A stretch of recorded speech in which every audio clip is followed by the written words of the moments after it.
Hello everyone, welcome to your YouTube channel Dhawan study point. तो guys, आज जो हम स्टार्ट करने जा रहे हैं वो आपको पता होगा, अपना टॉपिक लिखा हुआ है पार्टिकल इन 1D बॉक्स। ये अपन ने लास्ट लेक्चर से स्टार्ट कर दिया है पार्टिकल इन 1D बॉक्स। और पार्टिकल इन 1D बॉक्स में अपन बहुत कुछ चीज़ें सीख चुके हैं। मैंने आपको पार्टिकल इन 1D बॉक्स को इमेजिन करना भी सिखाया था। मैंने आपको पार्टिकल इन 1D बॉक्स में अपन लेते क्या हैं, अपन इसमें केमिस्ट्री में कॉन्जुगेटेड सिस्टम को लेते हैं। किसको लेते हैं? कॉन्जुगेटेड सिस्टम को। क्लियर? और इसमें अपन दिखाते हैं movement of pi electron from one end of carbon to another end of carbon. ठीक है, इस चीज़ को अपन उसमें शो करते हैं, इस चीज़ को अपन दिखाते हैं। और ये अपना क्या होता है, एक 1D बॉक्स का इसका अजम्पशन होता है अपना ये। ठीक है, इसको अपन कैसे अज्यूम करते हैं? केमिस्ट्री में इस तरीके से करते हैं, फिजिक्स में अपन बैंड थ्योरी में जाते हैं। और मैंने आपको बताया था कि बॉक्स जो होता है अपना, मैंने आपको क्या बताया था कल, कि बॉक्स जो होता है, देखो फटाफट से अपन रिवाइज कर लेते हैं कल की क्लास को। ये बॉक्स होता है अपना, ठीक है। इसकी जो लेंथ होती है कितनी होती है भैया? एल लेंथ का बॉक्स होता है ये। किस लेंथ का? एल, जीरो से लेके इसकी एल लेंथ होती है। ठीक है, मैंने आपको बोला था कि जो इसमें पार्टिकल होता है, सपोज करो ये माइक्रोस्कोपिक पार्टिकल है। ये क्या है? Microscopic particle.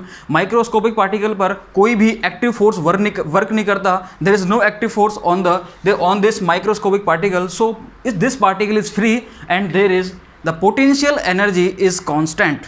क्लियर? इधर होती क्या है, ये जो माइक्रोस्कोपिक पार्टिकल है इसकी जो पोटेंशियल एनर्जी है, पोटेंशियल एनर्जी, इसको अपन V से डिनोट करते हैं। किससे करते हैं? V से। क्लियर? ये क्या होती है? कांस्टेंट होती है बॉक्स में। क्या होती है? कांस्टेंट। किसकी? माइक्रोस्कोपिक पार्टिकल की। लेकिन अपन क्या करते हैं, अगर अपन कांस्टेंट एनर्जी को लेके चलेंगे तो अपनी जो मैथमेटिकल कॉम्प्लिकेशंस हैं वो बहुत ज़्यादा आ जाएंगे। तो उन मैथमेटिकल कॉम्प्लिकेशंस को अवॉइड करने के लिए हम क्या करते हैं, इस पोटेंशियल एनर्जी को बॉक्स में कांस्टेंट ना मान के हम क्या मानते हैं, इसको जीरो मानते हैं। लेकिन एक्चुअल में होती क्या है ये? मैंने आपको बताया था कल कि क्या होती है, कांस्टेंट होती है ये। क्लियर? कांस्टेंट होती है। और सुनना, मैंने आपको एक कंसेप्ट बताया था, टनलिंग का कंसेप्ट। किसका बताया था मैंने? टनलिंग का कंसेप्ट। मैंने आपको बोला था जो क्लासिकल होता है वो तो क्या बोलता है कि जैसे मैंने आपसे बोला था कि ये कोई मेरा पार्टिकल है, ठीक है, और ये मैंने क्या लगा दिया, पोटेंशियल बैरियर लगा दिया। मैंने क्या लगा दिया? ये पोटेंशियल बैरियर। अब इस माइक्रोस्कोपिक पार्टिकल को इधर इसको जाना है, इस तरफ जाना है, तो इस पोटेंशियल बैरियर को क्रॉस करके, इस पोटेंशियल बैरियर को क्रॉस करके, पोटेंशियल बैरियर, यदि इस माइक्रोस्कोपिक पार्टिकल को इस पोटेंशियल बैरियर को क्रॉस करके इधर जाना है, तो ध्यान रखना इसकी एनर्जी कितनी है? ई मानी थी मैंने। क्लियर? अगर इसको इस तरफ आना है तो क्या होगा, इसकी एनर्जी क्या होनी चाहिए? ज़्यादा होनी चाहिए। क्या होनी चाहिए? ज़्यादा। मतलब जो पोटेंशियल बैरियर है V, क्लियर, इसकी एनर्जी अगर ज़्यादा होगी उस पोटेंशियल बैरियर से तो ये पार्टिकल इधर क्रॉस कर जाएगा, मतलब इस जगह ये मिल जाएगा। ठीक है, ये कौन बोलता है? Classical mechanics. और क्वांटम भी बोलता है ठीक है, अगर इसकी एनर्जी ज़्यादा है इस पोटेंशियल बैरियर से तो ये माइक्रोस्कोपिक पार्टिकल यहाँ तो मिलेगा ही मिलेगा। क्लियर? लेकिन अगर इस माइक्रोस्कोपिक पार्टिकल की एनर्जी इस पोटेंशियल एनर्जी से कम है, क्या है? इस पोटेंशियल एनर्जी से कम है। सुनना भाई ध्यान से, अगर इस माइक्रोस्कोपिक पार्टिकल की एनर्जी इस पोटेंशियल बैरियर से कम है तो क्लासिकल मैकेनिक्स क्या बोलता है कि भैया यहाँ पर ये माइक्रोस्कोपिक पार्टिकल नहीं मिलने वाला। अब ये माइक्रोस्कोपिक पार्टिकल इस पोटेंशियल बैरियर को क्रॉस नहीं कर सकता। क्लियर? अगर ये इस पोटेंशियल बैरियर को क्रॉस नहीं करेगा तो ये यहीं पर रहेगा। ठीक है, तो यहाँ पर जो ट्रांसमिटेंस होगी वो जीरो हो जाएगी, रिफ्लेक्टेंस क्या हो जाएगा? 100% हो जाएगा। वो चीज़ को अपन बाद में देखेंगे। और लेकिन क्वांटम क्या कहता है? क्वांटम ने बोला कि भाई देख क्लासिकल, आप गलत हो। आप क्या हो? गलत हो। कैसे गलत हो? उसने क्या बोला कि अगर माइक्रोस्कोपिक पार्टिकल है, इसकी एनर्जी कम भी है, इसकी एनर्जी क्या कम है इस पोटेंशियल बैरियर से, तो क्या करेगा ये माइक्रोस्कोपिक पार्टिकल इधर जाएगा, फिर टकराएगा, वापस आएगा, फिर वापस जाएगा। ठीक है, ऐसे ही ये काम होता रहेगा। ये क्या करेगा? जाएगा, आएगा, जाएगा, आएगा, और एक टाइम ऐसा आएगा जब ये पोटेंशियल बैरियर को क्रॉस कर जाएगा। ये क्या करेगा? एक टाइम ऐसा आएगा जब इस पोटेंशियल बैरियर को ये माइक्रोस्कोपिक पार्टिकल क्रॉस कर जाएगा, और उस केस में ले लो भैया क्रॉस कर गया और ये माइक्रोस्कोपिक पार्टिकल इधर की जगह अब इधर आ गया। क्लियर? अब देखना, क्लासिकल ने तो इसको बिल्कुल मना कर दिया था और क्वांटम बोल रहा है पार्टिकल इधर मिलेगा। इसका मतलब क्लासिकल के अकॉर्डिंग तो ये क्या हो गया? Classical forbidden zone. क्या हो गया ये? Classical forbidden zone. ये चीज़ क्लियर है? ये क्या हो गया? Classical forbidden zone. ठीक है, और सुनना, माइक्रोस्कोपिक पार्टिकल का क्लासिकल फोरबिडन जोन में पाया जाना ही क्या कहलाता है? टनलिंग कहलाता है। क्या कहलाता है? टनलिंग। क्लियर?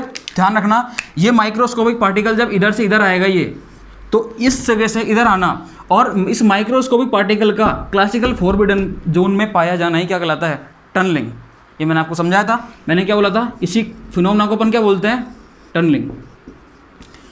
बोलो भैया, कोई डाउट किसी भी तरीके का इसमें नहीं है। अब देखो एक्चुअल में मैंने आपको एक कुछ कंसेप्ट बताए थे, मैंने इसके बारे में मैंने बोला था अगर मास ज़्यादा होता है, देखो मैंने आपको कल एक एग्जांपल दिया था कि अगर मास ज़्यादा होता है तो ये कोई बैरियर है, सपोज करो अगर किसी पार्टिकल को या इस पार्टिकल को यहाँ से यहाँ तक जाना है तो ऑब्वियसली बात है कि इसका मास ज़्यादा होगा, तो टनलिंग क्या हो पाएगी, मतलब इस पार्टिकल के यहाँ से यहाँ जाने की टेंडेंसी, अरे मास ज़्यादा होगा तो ये इसको क्रॉस ही नहीं कर पाएगा ना, तो टनलिंग प्रोबेबिलिटी क्या हो जाएगी, कम हो जाएगी। सपोज करो ये एन लेंथ है इसकी, तो लेंथ बढ़ाने से मैंने कल बताया था आपको इन चीज़ों के बारे में, आज मैं इन चीज़ों को यूज़ में लूँगा इसलिए मैं इन चीज़ों को रिकॉल करा रहा हूँ अभी, ठीक है। लेंथ बढ़ाने से ये जो टनलिंग का फिनोमेना है ये भी क्या हो जाता है, कम हो जाएगा, क्योंकि लेंथ बढ़ेगी तो ऑब्वियस बात है धीरे धीरे भी ये टनलिंग का कंसेप्ट धीरे धीरे कम हो जाएगा, ठीक है।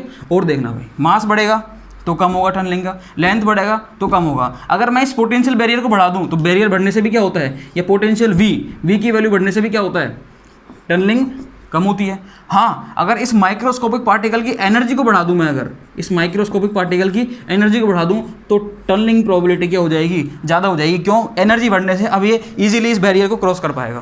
क्लियर, हाँ जी। अब इस चीज़ को तो मैंने आपको समझाया एक प्रैक्टिकल वे में, किस वे में समझाया, प्रैक्टिकल वे में। मैं आपको इसको एक मैथमेटिकली एक्सप्रेशन से समझाता हूँ। मैंने आपको कल समझाया भी था कि जो टनलिंग होती है इसका एक फॉर्मूला होता है, क्या होता है इसका फॉर्मूला, क्या होता है भाई, मैंने आपको बताया था कि -2bl क्या होता है, -2bl। और b की वैल्यू क्या होती है, b की वैल्यू क्या होती है भाई, b की वैल्यू होती है, देखने दर √2m v - e, clear, divided by h cut. इस वैल्यू को जब अपन b की वैल्यू को यहाँ पर रखेंगे तो टनलिंग का फिनोमेना अपने सामने निकल के आता है -2 √2m v - e l divided by h cut. लो भाई, हाँ जी, ये फॉर्मूला अपने सामने निकल के आता है। अगर अपन इस कंसेप्ट से देखें तो यहाँ पर भी मैंने कल बताया था कि मास बढ़ने से देखो, मास बढ़ेगा तो टनलिंग क्या होगी, कम होगी।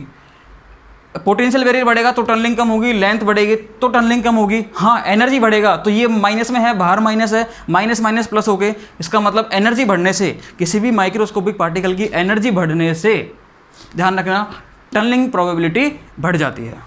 बोलो भाई, समझ में आ गया? इसका मतलब मैंने इसको मैथमेटिकली प्रूव करा, मतलब ये जो चीज़ें लिखी हैं मैंने, ये इस फॉर्मूले से भी आप देख सकते हो उस चीज़ को। क्लियर, चाहे फॉर्मूले से देखो चाहे ऐसे देखो, आप इसको हर तरीके से देख सकते हो। अब एक्चुअल में सुनना, देखो बात क्या थी अपनी बात क्या थी, अपना ये कंसेप्ट ये था कि सपोज करो ये माइक्रोस्कोपिक पार्टिकल है। क्लियर, ये इस बॉक्स की लेंथ क्या है, 0 से लेके l। इस बॉक्स की लेंथ क्या है, 0 से लेके l। अब इसकी लेंथ अगर 0 से लेके l है तो उस केस में क्या होगा, सुनना ध्यान से, देखो क्या होगा। ये माइक्रोस्कोपिक पार्टिकल इधर से इधर मूव कर रहा है, अपन क्या पढ़ रहे हैं, ट्रांसलेशनल मोशन। क्या पढ़ रहे हैं, ट्रांसलेशनल मोशन। ट्रांसलेशनल मोशन में ये पार्टिकल इधर से इधर मूव करेगा, ट्रांसलेट करेगा, सही है। ये इस बैरियर को क्रॉस भी तो कर सकता है ना, ये इस बैरियर को क्रॉस भी तो कर सकता है। लेकिन अब सुनो ध्यान से, अगर मैं यहाँ पर इधर इस v की वैल्यू अगर मैं इनफाइनाइट कर देता हूँ, सपोज दैट, सुनो ध्यान से, इस v की वैल्यू अगर मैं 0 कर देता हूँ, ये पोटेंशियल बैरियर है मेरा, इसकी वैल्यू अगर मैं इनफाइनाइट, इस v की वैल्यू, सुनना, v की वैल्यू मैं क्या कर देता हूँ, इनफाइनाइट। देखो मैं कैसे कर रहा हूँ, इधर लिख रहा हूँ भाई मैं, इफ़, सुनते रहना भाई, v = इनफाइनाइट। अगर मैंने v की वैल्यू क्या रख दी, इनफाइनाइट रख दी, तो देखो होगा क्या, देखना निकाल के क्या आएगा। इनफाइनाइट में से ई घटाओगे, इनफाइनाइट में से कुछ भी घटाओ, इनफाइनाइट ही बचेगा। इनफाइनाइट का रूट इनफाइनाइट बचेगा, मल्टीप्लाई करो, डिवाइड करो, इनफाइनाइट बचेगा। मतलब अल्टीमेटली निकल के क्या आएगा, ई की पावर माइनस इनफाइनाइट निकलेगा। क्या, ई की पावर माइनस इनफाइनाइट। क्लियर है चीज़? अब ई की पावर माइनस इनफाइनाइट क्या होता है, वो 0 होता है भैया। क्या होता है, 0।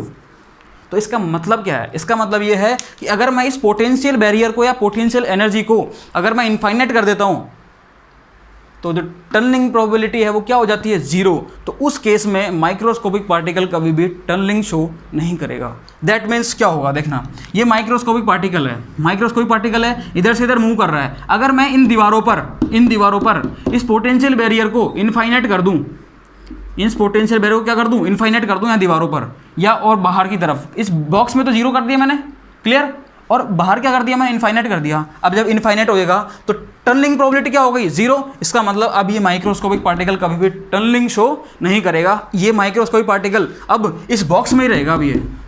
अब ये माइक्रोस्कोपिक पार्टिकल इस बॉक्स में ही रहेगा। बोलो भाई, मेरी बात समझ में आई या नहीं आई? हाँ जी बोलो भाई, कोई दिक्कत हो तो बताना, आप कमेंट बॉक्स में बता देना भाई। क्लियर है चीज़? देखो एक चीज़ और सुनना, मैं वापस से बता रहा हूँ चीज़ को, सुनना ध्यान से। देखो देखो बॉक्स होता है, देखना सुनना ध्यान से, बॉक्स होता है 1D बॉक्स, 1D बॉक्स में ये माइक्रोस्कोपिक पार्टिकल है। माइक्रोस्कोपिक पार्टिकल क्या होता है, इसकी बॉक्स के अंदर पोटेंशियल एनर्जी अपन जीरो मानते हैं, होती कांस्टेंट है, मानते जीरो हैं। अब ये क्या करता है, शो करता है टनलिंग, ये इस बॉक्स से बाहर निकल सकता है, इधर भी और इधर भी, मतलब बाहर निकल सकता है ये जीरो से लेके एल लेंथ में। क्लियर? लेकिन मैंने क्या करा, इस टनलिंग प्रोबेबिलिटी को रोकने के लिए इस पोटेंशियल एनर्जी को इनफाइनाइट कर दिया, उससे टनलिंग प्रोबेबिलिटी जीरो हो गई। उस केस में मैंने बाउंड्री पर अगर मैं इस पोटेंशियल बैरियर को इनफाइनाइट रखता हूं तो उस केस में ये माइक्रोस्कोपिक पार्टिकल टनलिंग शो नहीं करेगा और ये बॉक्स में ही रहेगा, और ये पार्टिकल बॉक्स में रहेगा तो अपन इसकी ईजिली बहुत अच्छे से स्टडी कर सकते हैं। बोलो भैया सही है? ये फिनोमेना समझ में आया नहीं आया? ठीक है, इस पार्टिकल को बॉक्स में रखना है तो हमको यहाँ पर इसको क्या करना पड़ेगा, इसकी टनलिंग प्रोबेबिलिटी को क्या करना पड़ेगा, जीरो करना पड़ेगा। और वो कैसे जीरो होगी, अगर हम इस पोटेंशियल बैरियर को क्या कर दें, इनफाइनाइट कर दें, इसको इनफाइनाइट कर दें तो ये टनलिंग प्रोबेबिलिटी क्या हो जाएगी, जीरो हो जाएगी, और इस केस में माइक्रोस्कोपिक पार्टिकल इस बॉक्स में ही रहेगा। क्लियर? मैंने आपको यहाँ तक तो करा दिया था, कहाँ तक, ये मैंने आपको सिखा दिया था, ये सारी चीज़ें फॉर्मूले से भी सिखा दिया था मैंने, प्रैक्टिकली भी सिखा दिया था। अब आप कुछ एक लाइन लिख लो, आप एक लाइन लिख लेना, टू अवॉइड द, देखना सुनना भाई, टू अवॉइड द, उसी के आगे लिखना जहाँ पर आपने ये लिखा है ये वाली चीज़, इसी के आगे, to avoid the tunneling, to avoid this tunneling, to avoid this tunneling, हाँ जी, पोटेंशियल बैरियर, पोटेंशियल एनर्जी मैं लिख देता हूँ, to avoid this tunneling, to avoid this tunneling, potential barrier, potential energy कितनी मानेंगे अपन, मैंने पोटेंशियल एनर्जी को कितना माना था, इनफाइनाइट। इनफाइनाइट होने पे जो टी की वैल्यू क्या हो जाती है, जीरो हो जाती है। ठीक है, potential energy is taken as infinite. ठीक है, दैट मीन्स मैं ये बोल सकता हूँ कि वी मैंने क्या मान लिया, इनफाइनाइट मान लिया, वी मैंने क्या मान लिया, इनफाइनाइट। कहाँ माना, at the boundary, at the boundaries, बोलो भाई, at the boundaries. That means अब पार्टिकल कभी भी टनलिंग शो नहीं करेगा, माइक्रोस्कोपिक पार्टिकल अब उस बॉक्स में ही रहेगा, और हम उसकी स्टडी कर सकते हैं।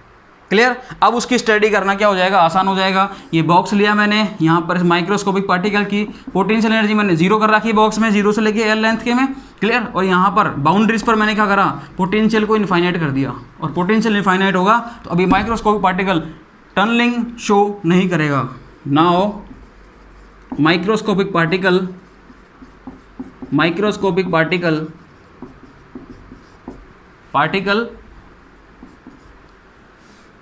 will not show the tunneling, will not show tunneling भैया, टनलिंग शो नहीं करेगा, अब ये टनलिंग शो नहीं करेगा। क्लियर?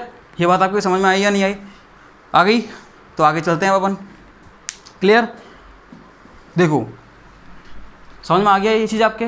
देखो elsewhere v is equal to infinite, infinite पर मैंने क्या बोला, v is equal to infinite पर माइक्रोस्कोपिक पार्टिकल टनलिंग शो नहीं करेगा। ठीक है, हाँ जी,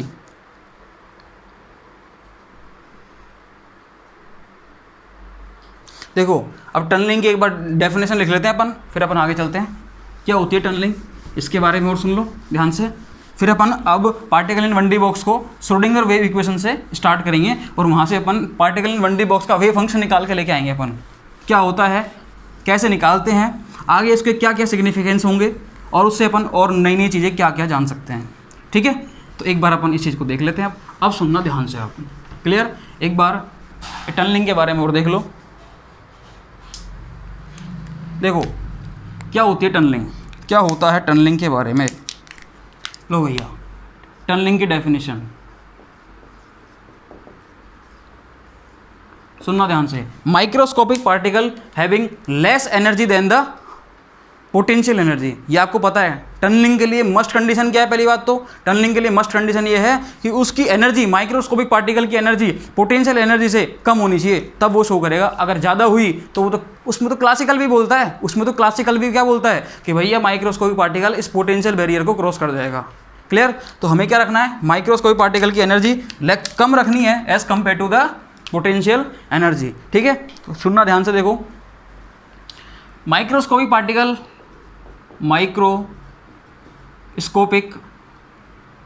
माइक्रोस्कोपिक पार्टिकल,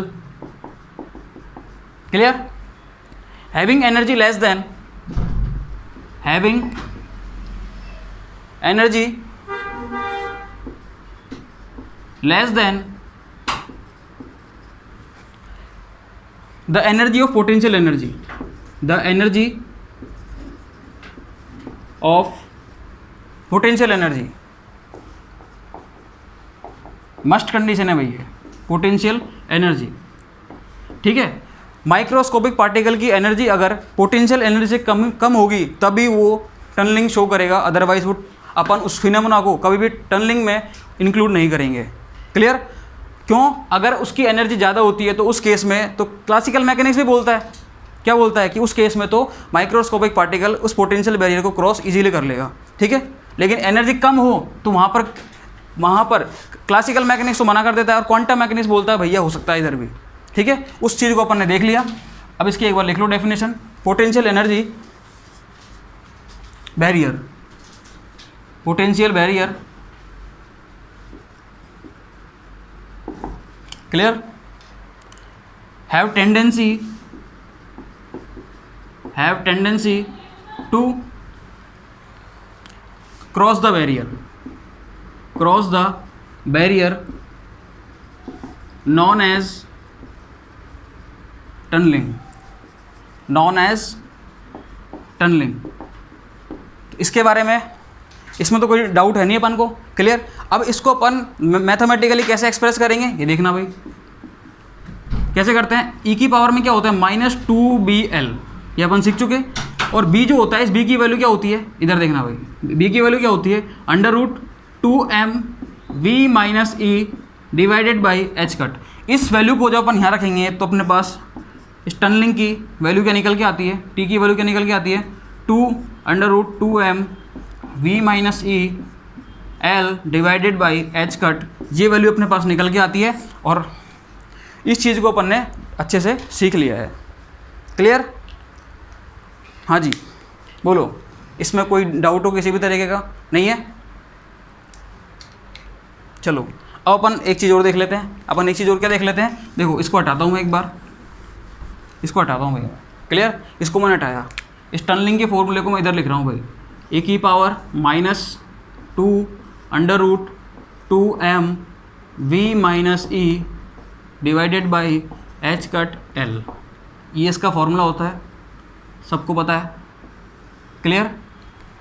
हाँ जी देखना, अब जैसे मैंने क्या करा, ये बॉक्स लिया एक, मैंने क्या लिया, ये यहाँ पर एक बॉक्स लिया भाई, समझना इसको ध्यान से। अब आप समझना इसको ध्यान से, ये मैंने बॉक्स लिया। क्लियर। अरे यार ये मैंने बॉक्स ले लिया भाई। हाँ जी, इसमें कोई डाउट नहीं किसी को भी। आपको अच्छे से पता है कि बॉक्स की बाउंड्रीज पर v इक्वल टू मैं क्या ले रहा हूँ, इनफाइनाइट। v इक्वल टू मैंने क्या लिया, इनफाइनाइट ले लिया भैया, v इक्वल टू मैंने इनफाइनाइट ले लिया। क्लियर। बॉक्स की लेंथ क्या है, 0 से लेके l लेंथ का अपना बॉक्स है। Clear. Inside the box potential energy is equal to 0, ये भी अपने समझ में आता है। क्लियर है। माइक्रोस्कोपिक पार्टिकल है ये क्या है, माइक्रोस्कोपिक पार्टिकल है। ठीक है, ये कभी भी इस बॉक्स से बाहर नहीं जाएगा। क्यों नहीं जाएगा, क्योंकि हमने इन बाउंड्रीज की दीवारों पर x बराबर 0 और x बराबर l पर यहाँ पर अपन ने क्या ले लिया, v पोटेंशियल एनर्जी को इनफाइनाइट मान लिया। दैट मीन्स अब ये माइक्रोस्कोपिक पार्टिकल टनलिंग शो नहीं करेगा। हमारे समझ में आती है चीज़। ठीक है, क्यों नहीं करेगा, जैसे ही मैं देखना v बराबर इनफाइनाइट रखूँगा, मैं क्या रखूँगा, v बराबर इनफाइनाइट। क्लियर। तो देखो क्या होगा, v बराबर जैसे ही मैं इनफाइनाइट रखूँगा तो इस केस में क्या होगा, सुनना ध्यान से, यहाँ पर क्या हो जाएगा भाई, t is equal to exponential -2m infinite -v l divided by h cut. एक बात बताओ, इनफाइनाइट में से कुछ भी करते रहो, घटाते रहो, जोड़ते रहो, भाग देते रहो, गुणा करते रहो, कुछ भी करते रहो, आएगा तो क्या इनफाइनाइट ही आएगा। तो ई की पावर में क्या आ जाएगा माइनस, ये पूरा क्या हो जाएगा इनफाइनाइट ही रहेगा। तो ये लो भैया, ठीक है। और ई की पावर देख इधर देख लो भाई बायो वाले स्टूडेंट, ई की पावर माइनस इनफाइनाइट क्या होता है 0, ई की पावर इनफाइनाइट क्या होता है इनफाइनाइट, और ई की पावर 0 का मतलब क्या होता है 1।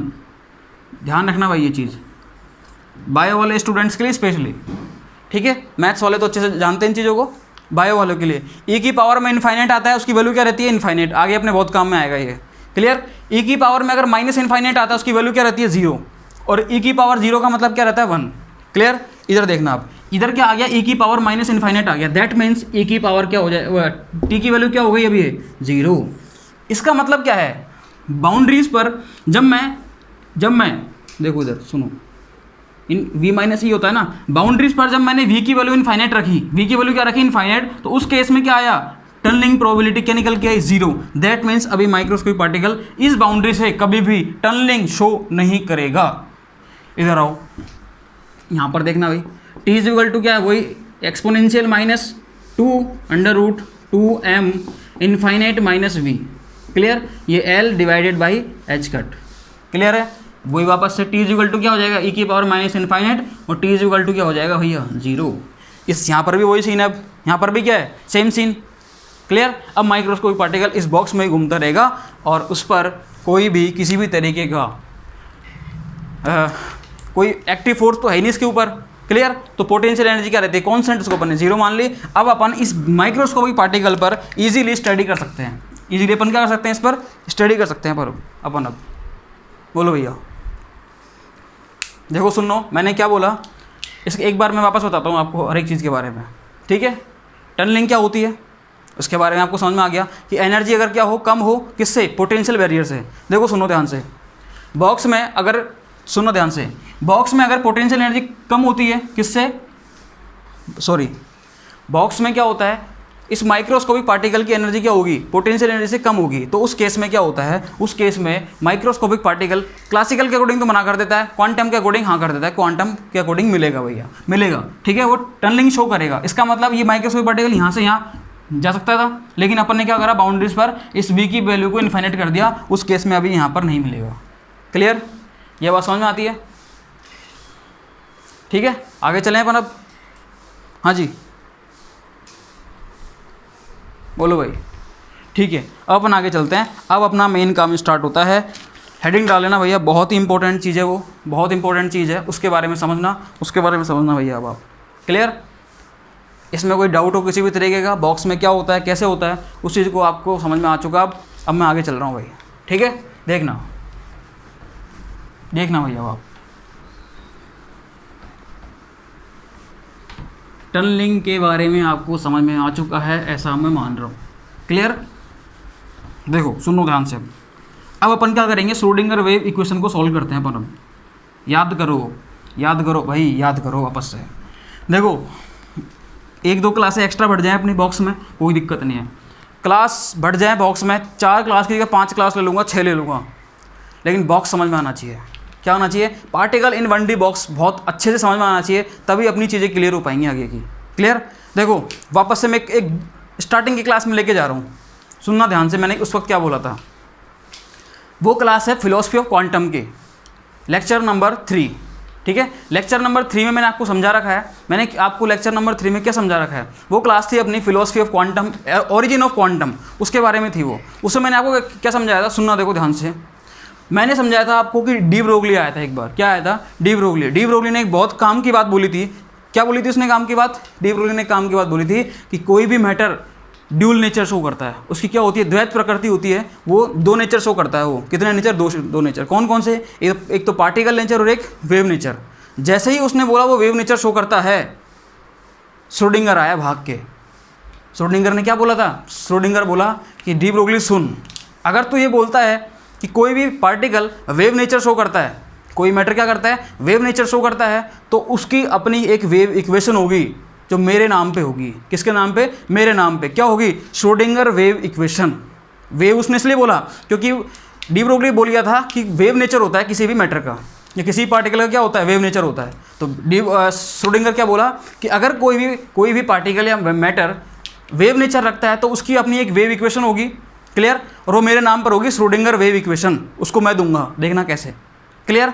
और उस श्रोडिंगर वेव इक्वेशन का सॉल्यूशन ही वेव फंक्शन निकल के आता है। वो क्या निकल के आता है, वेव फंक्शन, क्लियर। तो वहाँ से एक वेव फंक्शन निकल के आएगा।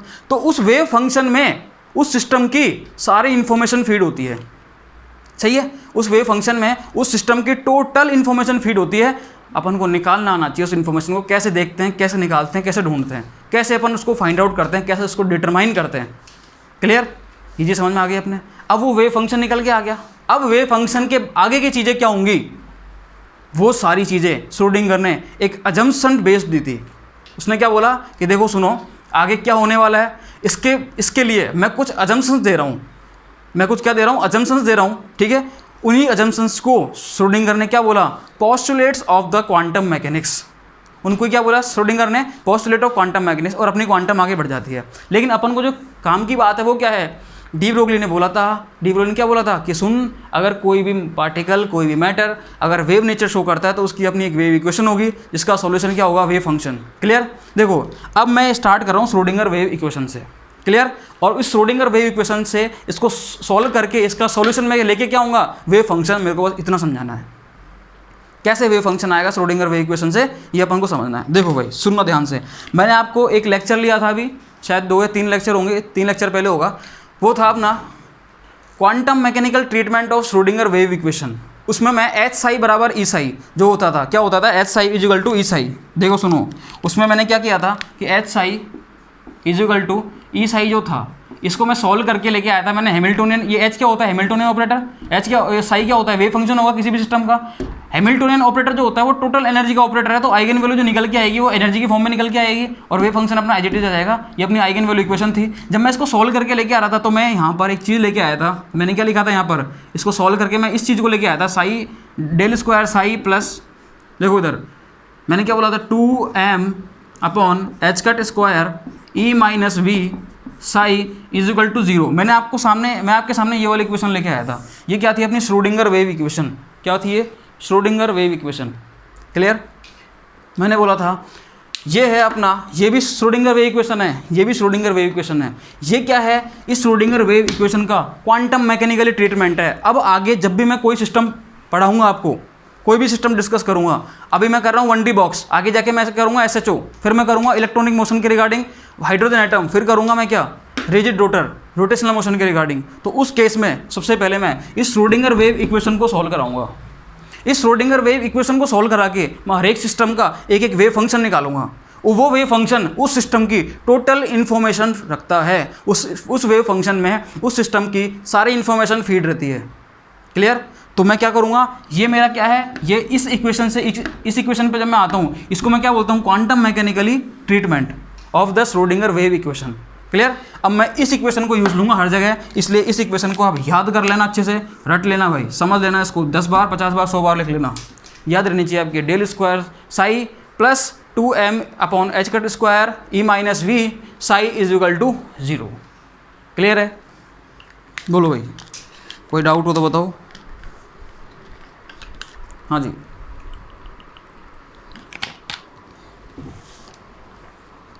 देखना आगे।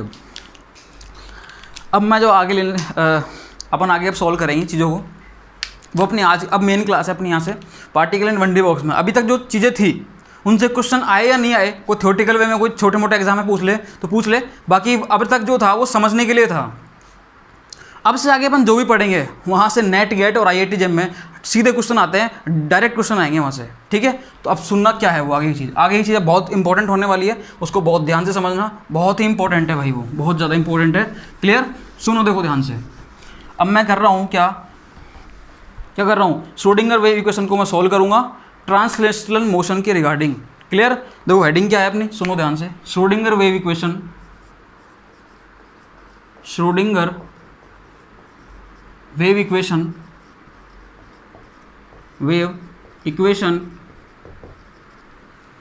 क्लियर फॉर ट्रांसलेशनल मोशन, दिख रहा है क्या आपको ये, बिल्कुल दिख रहा है। ठीक है, Schrodinger wave equation for translational motion, translational motion of microscopic particle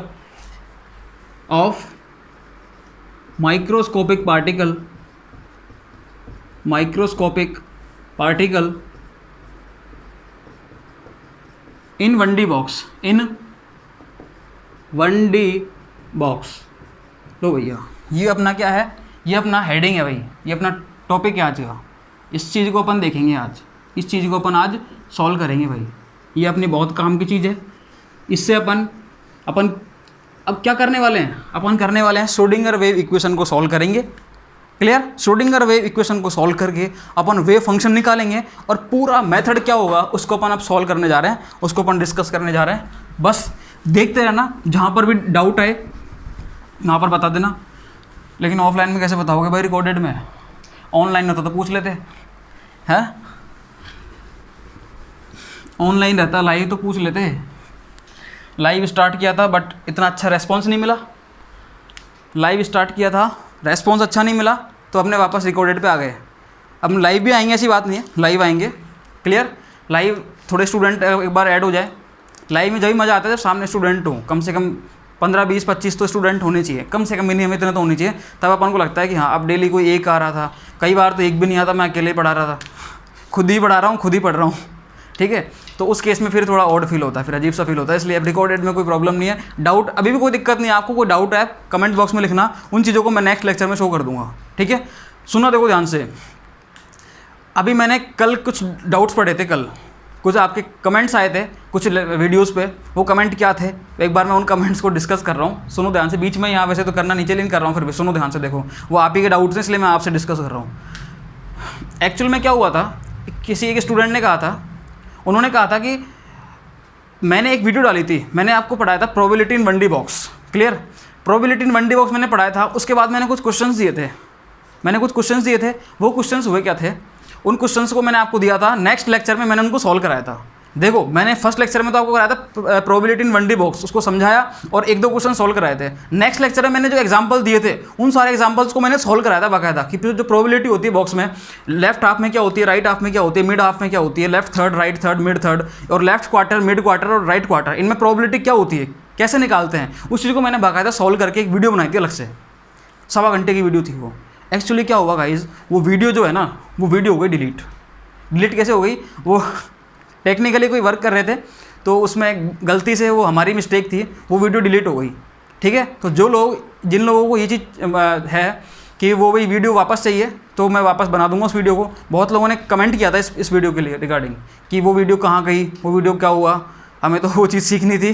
ठीक है, हालांकि वो एग्जाम्पल पर बेस्ड थी। मैंने उस क्लास में केवल टोटल वो एग्जाम्पल बेस्ड लिए थे। मैंने आपको कुछ 8-10 एग्जाम्पल दिए थे बॉक्स में, पर्टिकुलर लिमिट में प्रोबेबिलिटी निकालने के लिए। ठीक है, तो वो चीज़ सॉल्व नहीं, उसमें मैंने सॉल्व कराया था उनको, क्योंकि आप सॉल्व नहीं हो पा रही थी वो, मैंने वो वीडियो बनाई थी। अब वो वीडियो हमारी गलती से, टेक्निकल इशू की वजह से वो डिलीट हो गई।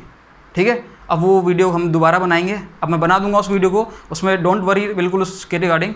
क्लियर? उसमें मैं left half, mid half, right half, left third, mid third, right third, और लेफ्ट क्वार्टर, मिड क्वार्टर और राइट क्वार्टर, इन सब वीडियो को लूँगा। अगर किसी को कोई और भी पूछना हो, भाई कोई ये पूछे कि फर्स्ट एक्साइटेड स्टेट को भी लेना है, फर्स्ट एक्साइटेड स्टेट में भी अपन को कुछ प्रोबेबिलिटी देखनी है, किसी से सॉल्व नहीं हो रही हो, तो वो भी आप पहले कमेंट कर देना, मैं 1-2 दिन में उस वीडियो को बना के आपको डाल दूंगा, उस वीडियो को भी। क्लियर? और कोई डाउट हो तो बता देना किसी भी तरीके का। एक किसी ने नोट्स के लिए बोला था, तो नोट्स हाँ एक बंदे ने नोट्स के लिए बोला था, तो नोट्स का सीन ये है, देखो मैं आपको बताता हूँ, मैं समझा रहा हूँ इतनी वीडियोस में, मैं आपको इतना आराम से पढ़ा रहा हूँ, इसका मतलब आप नोट्स एक बार खुद बनाओ। मैं PDF भी भेज दूंगा, लेकिन अभी इतना मैनेज नहीं हो पाता कि PDF बनाओ उसको फिर भेजो, हम कर देंगे उस चीज़ को भी। ठीक है, थोड़ा उसमें टाइम लगेगा। कुछ टॉपिक से बाद हम ये भी स्टार्ट कर देंगे कि जैसे जो वीडियो बन रही है जिस टॉपिक की, उसकी वीडियो, उसकी PDF हम क्या करें, वीडियो के साथ साथ ही हम उसको डिस्क्रिप्शन लिंक में डाल दें। हम ये स्टार्ट करेंगे, लेकिन अभी थोड़ा टाइम लगेगा, अभी थोड़ा समझो इस चीज़ को। वैसे हो सके तो आप क्वांटम के नोट्स साथ के साथ बनाते चलो। क्वांटम के नोट्स अगर साथ के साथ बनेंगे, देखो क्वांटम बहुत प्रैक्टिस मांगता है। देखो मैं आपको बता दूं, बायो वाले स्टूडेंट हो चाहे मैथ्स वाला हो, सबके लिए समान है ये। ठीक है, हाँ मैथ्स वालों को थोड़ा सपोर्ट मिल जाता है जैसे बायो वालों को ऑर्गेनिक में सपोर्ट मिलता है ना किसी चीज़ का, जब आप बायो ऑर्गेनिक पढ़ते हो, बायो इनऑर्गेनिक पढ़ते हो, तो वहाँ बायो वालों को सपोर्ट मिल जाता है। तो क्वांटम है, फिजिकल केमिस्ट्री है, इनमें मैथ्स वालों को थोड़ा सपोर्ट मिल जाता है, उनको मैथ्स अच्छे से आती है, ठीक है। लेकिन चीज़ें तो याद करनी पड़ेंगी, मैथ्स में सपोर्ट मिलेगा, केमिस्ट्री में थोड़ी मिलेगा, सही है। तो ध्यान रखना इस चीज़ का कि क्वांटम मैकेनिक्स बहुत प्रैक्टिस मांगता है, क्योंकि फॉर्मूला बेस्ड है, पूरी डेरिवेशन बेस्ड है, ठीक है। समझाने वाली चीज़ को मैं समझा रहा हूँ, और जो चीज़ लिखानी होती है पूरी थ्योरी में लिखाता हूँ, देखो एक एक लाइन लिखाता हूँ मैं आपको, क्लियर। तो उन चीज़ों को आप क्या करो, लिखते जाओ, नोट्स खुद बनाओ, नोट्स खुद बनाओगे, उसके बाद उनकी प्रैक्टिस करोगे, तभी चीज़ें सॉल्व आउट हो पाएंगी, नहीं तो फिर प्रॉब्लम क्रिएट होगी आपको भी, सही है। तो देखो नोट्स खुद बनाओ, अपने हाथ से नोट्स लिखो, उसके बाद ही चीज़ों को अपन सॉल्व आउट हो पाएंगे। बाकी फिर नहीं तो फिर चीज़ें क्या, क्वेश्चन सॉल्व नहीं हो पाएंगे आपके। फिर क्वांटम को सीखना, फिर वापस बोलोगे क्वांटम से फोबिया हो रहा है, तो फोबिया क्यों होता है, पहले लिखो खुद, नोट्स बनाओ, उसके बाद उसकी प्रैक्टिस करो। कोई डाउट आए तो पूछो, मैं भाई यही तो बोल नहीं रहा कि आपके कोई डाउट आएंगे तो मैं सॉल्व नहीं कराऊंगा, सारे डाउट जो भी आपको प्रॉब्लम आएगी वो मेरे को भेज दो, ठीक है, मैं उसको सॉल्व कर दूंगा, कोई भी डाउट हो, क्लियर। फिर बाद में हम बीच बीच में वीक में एक बार लाइव क्लास ले लिया करेंगे। उस लाइव क्लास में आपके जितने भी डाउट होंगे उनको हम वहाँ सारे डाउट वेलकम है, उन सारे डाउट को हम सॉल्व करेंगे। उन डाउट्स के रिगार्डिंग हम अलग से एक वीडियो बना देंगे, क्लियर है। देखो यहाँ तक हो गया, और भी कोई बात आपको पूछनी हो तो बता देना, क्लियर है। हाँ जी, देखो अब अपन आगे चलते हैं। अपना जो मेन टॉपिक क्या है, अपन थोड़ा मुद्दे से भटक गए थे, Schrodinger wave equation for translational motion of microscopic particle in 1D box, clear. देखना क्या है ये, कैसे सॉल्व करना है अपन को ये, इस चीज़ के बारे में देखना भाई। देखो according to Schrodinger wave equation, मैंने आपको बताया था according to Schrodinger wave equation क्या होता है, H psi equal to E psi, उसको मैंने क्वांटम मैकेनिकली ट्रीटमेंट करके उसको मैं लेके आया था del square psi plus 2m upon H cut square E minus V psi equal to 0, ठीक है। तो देखो मैं इधर लिख रहा हूँ मैं, according to Schrodinger equation, clear. वो क्या है, del square psi plus 2m upon H cut square, हाँ जी, E minus V psi is equal to 0। बोलो भैया, इसमें तो किसी को डाउट है ही नहीं, इसमें कोई है क्या डाउट, नहीं है। अब एक्चुअल में सुनो, अपन पढ़ रहे हैं particle in 1D box, clear. अपन क्या पढ़ रहे हैं, पार्टिकल इन 1D बॉक्स। देखो अपन को जब पार्टिकल इन 1D बॉक्स पढ़ते हैं तो मैंने आपको बताया था कि डेल स्क्वायर जो होता है ये क्या होता है, लैप्लेसियन ऑपरेटर होता है। ये क्या होता है भैया, लैप्लेसियन ऑपरेटर। ये क्या होता है, लैप्लेसियन ऑपरेटर, ठीक है। लैप्लेसियन ऑपरेटर की वैल्यू मैंने आपको लास्ट लेक्चर में बताई थी, लास्ट लेक्चर में, ठीक है। मैंने आपको हर एक सिस्टम के रिगार्डिंग बताई थी इस लैप्लेसियन ऑपरेटर की वैल्यू। अगर 1D आता है 1D, तो उस केस में देखो इधर लिख देता हूँ मैं, इधर लिख देता हूँ भाई, इधर यहाँ लिख देता हूँ एक बार, फिर मैं हटा दूंगा बाद में। डेल स्क्वायर की वैल्यू क्या होती है, अगर 1D की बात करते हैं 1D की, तो क्या होती है भाई, d square upon d x square. 2D की बात करते हैं तो क्या होती है, d square upon d x square plus d y square upon d y square.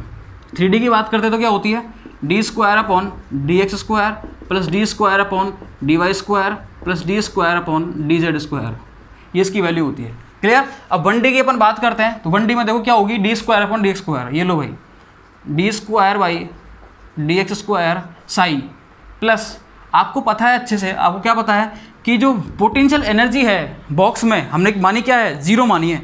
हमने क्या मानी, बॉक्स में पोटेंशियल एनर्जी 0 मानी है भाई, ठीक है। देखो भाई पोटेंशियल एनर्जी मैंने क्या मानी, 0, इधर लिख देता हूँ मैं, 2m upon H cut square divided by, मैं स्पेस काफ़ी सारा लेके चल रहा हूँ क्योंकि अपन को बहुत ज़रूरत पड़ेगी स्पेस की आज, ई माइनस 0, या ई लिख देता हूँ सीधे ही, ठीक है। v अगर 0 होगा तो ई बचेगा यहाँ से, लो भैया 2me psi is equal to 0।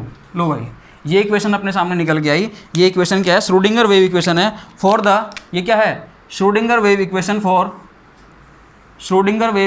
For the, हाँ जी, particle in 1D box, for the particle in 1D box, ये क्या है, श्रोडिंगर वेव इक्वेशन, क्लियर है। अब देखना मैं क्या कर रहा हूँ, मैं क्या करने जा रहा हूँ, इधर देखते रहना, बस आप देखते रहना। एक्चुअल में क्या है, ये वैल्यू जो है 2me upon H cut square, इसको मैं मान रहा हूँ k स्क्वायर मान रहा हूँ, ठीक है। मैं क्यों मान रहा हूँ, क्योंकि श्रोडिंगर ने माना था।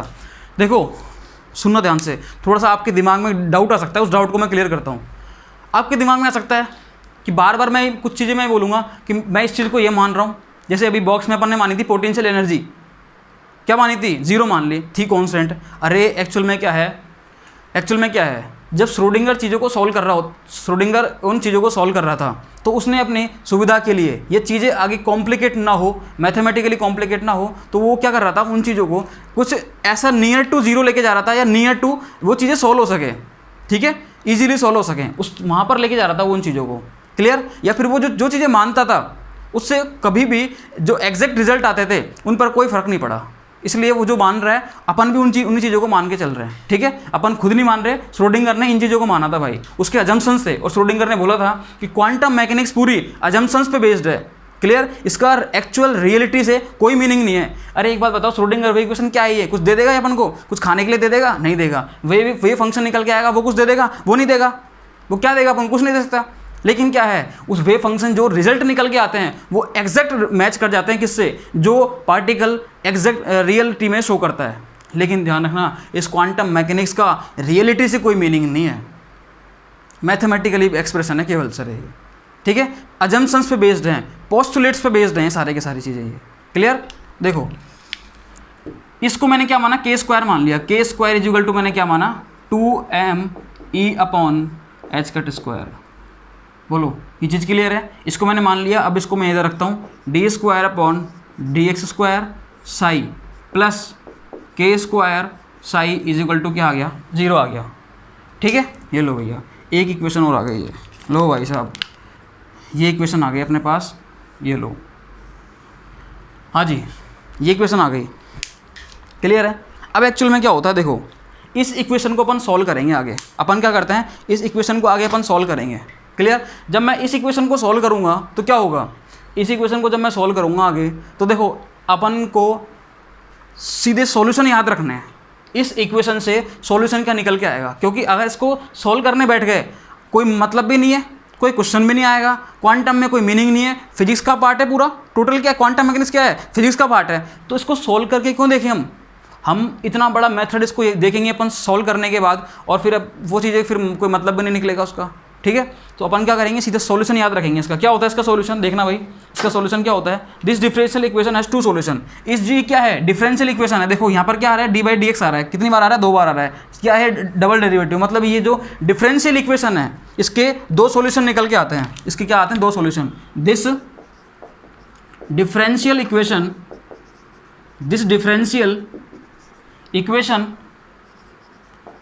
Differential equation has 2 solution. वो कौन कौन से होते हैं देखना भाई, इसके सॉल्यूशन निकल के आते हैं 2, और वो वेव फंक्शन की फॉर्म में निकल के आते हैं। वो क्या क्या होते हैं, psi equal to a sin kx plus b cos kx। ध्यान रखना, ये k की वैल्यू, सुनना ध्यान से, ये k की वैल्यू बहुत इंपॉर्टेंट है, याद ही कर लेना इसको। जब आपको श्रोडिंगर वेव इक्वेशन याद है तो ऑब्वियस बात है ये वैल्यू जो निकल के आएगी वो तो याद रहेगी 2me/h²। याद कर लेना इसको, बहुत काम आएगी, मैं हर जगह काम में लूँगा पूरी 1D बॉक्स में इसको, ठीक है। इसके सॉल्यूशन निकल के आते हैं 2, एक तो ये निकल के आएगा और एक निकल के आएगा ये a exponential iota kx plus b exponential minus iota kx। लो भाई, ये इसके 2 सॉल्यूशन निकल के आते हैं, ये 2 सॉल्यूशन निकल के आते हैं। क्लियर? जिसमें ये वाला सॉल्यूशन बहुत इंपॉर्टेंट है भाई, अपन इसी को अपन काम में लेंगे। इक्वेशन नंबर 1 दे दिया मैंने इसको मैंने क्या दे दिया, इक्वेशन नंबर 1। और ये जो चीज़ है ये वाली साइज इक्वल टू ये a exponential iota kx plus b exponential minus iota kx, ठीक है। इसको अपन डिस्कस करेंगे कहाँ पर, टनलिंग में। कहाँ पर डिस्कस करेंगे, जब अपन पढ़ेंगे टनलिंग, जब अपने सारे सिस्टम खत्म हो जाएंगे, ठीक है। अपन लास्ट सिस्टम होगा अपना रिजिड रोटर, वहाँ पर अपन इसको उसके बाद में एक फिनोमेना पढ़ेंगे, टनलिंग फिनोमेना, वहाँ पर इसको अपन डिस्कस करेंगे और डीप में इसको, कि ये चीज़ कैसे आती है, क्या होता है, ये कैसे आता है और ये कैसे आता है, इन चीज़ों को अपन डिस्कस करेंगे बहुत डीप में। क्लियर? अभी इसको बस ऐसे करो कि अभी इसको केवल इतना रख दो बस कि इस डिफरेंशियल इक्वेशन के 2 सॉल्यूशन निकल के आते हैं, psi equal to a sin kx plus b cos kx, और एक क्या आता है, psi equal to a exponential iota kx plus b exponential minus iota kx। ध्यान रखना, एक में प्लस है एक में माइनस है, मैं रीजन दूंगा इसका क्यों आता है ये, लेकिन आगे चल के, ठीक है, क्योंकि वहाँ पर अपन को ये चीज़ें समझ में आने लग जाएंगी, प्लस क्यों आता है और माइनस क्यों आता है। क्लियर है चीज़? दो, चलो ठीक है। आप चाहे लिख लेना इस चीज़ को कि ये जो चीज़ है ये डिस्कस इन टनलिंग, ये वाली चीज़ जो है ये वाली जो चीज़ है विल बी डिस्कस लिख लेना आप चाहे से, विल बी डिस्कस्ड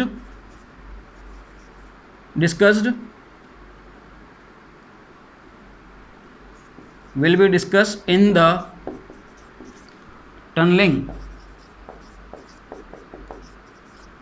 ठीक है, प्रॉब्लम्स। लो भैया बोलो भाई, ये चीज़ समझ में आई या नहीं आई आपके? हाँ जी बोलो, यहाँ तक कोई दिक्कत है ही नहीं। इसके सॉल्यूशन निकल के आए 2, ठीक है, एक तो ये निकल के आया, एक ये निकल के आया। इसको मैंने इक्वेशन नंबर 1 दिया। अब सारी चीज़ें मैं इसी से सॉल्व करूँगा आगे चल के। अब क्लियर? देखना सुनना ध्यान से क्या है। अब मैं क्या कर रहा हूँ, इस इक्वेशन पर बाउंड्री कंडीशन को अप्लाई कर रहा हूँ। मैं क्या कर रहा हूँ, इस इक्वेशन पर बाउंड्री कंडीशन को अप्लाई कर रहा हूँ। देखो समझते जाओ, पार्टिकल इन 1D बॉक्स को मैं अभी बहुत स्लो मोशन में लेके चल रहा हूँ, बहुत धीरे धीरे, ताकि आपको भी लग रहा होगा कि इतना धीरे क्यों चल रहे हैं। देखो चीज़ें अपने को याद रहनी चाहिए। के की वैल्यू बहुत काम में आएगी, श्रोडिंगर वेव इक्वेशन बहुत काम में आएगी ये वाली अपनी। क्लियर? आगे वेव फंक्शन निकल के आएंगे, वो बहुत काम आएगा, उससे अपन चीज़ें आगे सॉल्व करेंगे, इसलिए मैं बहुत धीरे लेके चल रहा हूँ। ठीक है, आज मैं वेव फंक्शन को निकाल दूंगा।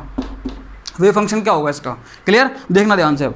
अब मैं क्या कर रहा हूँ, इस पर अप्लाई कर रहा हूँ क्या, बाउंड्री कंडीशन। ठीक है, apply boundary condition on equation first. Apply boundary condition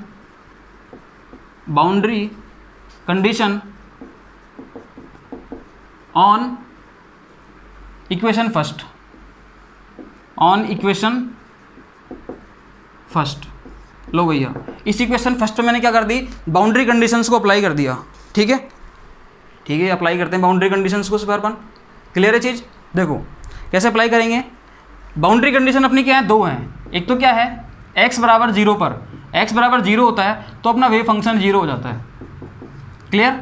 और x बराबर अगर l होता है तो बी वेव फंक्शन अपना क्या हो जाता है, 0। ध्यान रखना, ये अपन नहीं बोलते, श्रोडिंगर ने इन चीज़ों को अज्यूम किया था। श्रोडिंगर ने क्या करा था, देखो उसके अजम्पशंस अपने अजम्पशंस हैं, वो सारी चीज़ें वो जैसे जैसे काम करता गया उनकी अपन स्टडी कर रहे हैं। अपन अपनी तरफ से कुछ नहीं लगा रहे, अपनी तरफ से दिमाग लगा रहे हो अपन, नहीं भैया, अपन अपनी तरफ से कुछ नहीं लगा रहे। श्रोडिंगर ने जो अजम्पशंस माने थे उन्हीं अजम्पशंस को अपन लेके चल रहे हैं। तभी तो अपन ने पोस्टुलेट पढ़े। पोस्टुलेट क्या है, अजम्पशंस है, उन्हीं अजम्पशंस को अपन लेके चल रहे हैं भाई। ठीक है, उसने क्या माना था कि जब भी बाउंड्री कंडीशन होगी, बाउंड्री कंडीशन पे तो मेरा फंक्शन 0 होगा। ठीक है, और भैया बाउंड्री कंडीशन क्या थी, बाउंड्री कंडीशन क्या है, देखो इधर 0 l, x बराबर क्या था 0 और x बराबर क्या हो गया l। ये बाउंड्री कंडीशन हो गई ना ये वाली। तो ax बराबर 0 पर मेरा फंक्शन भी क्या होगा, 0।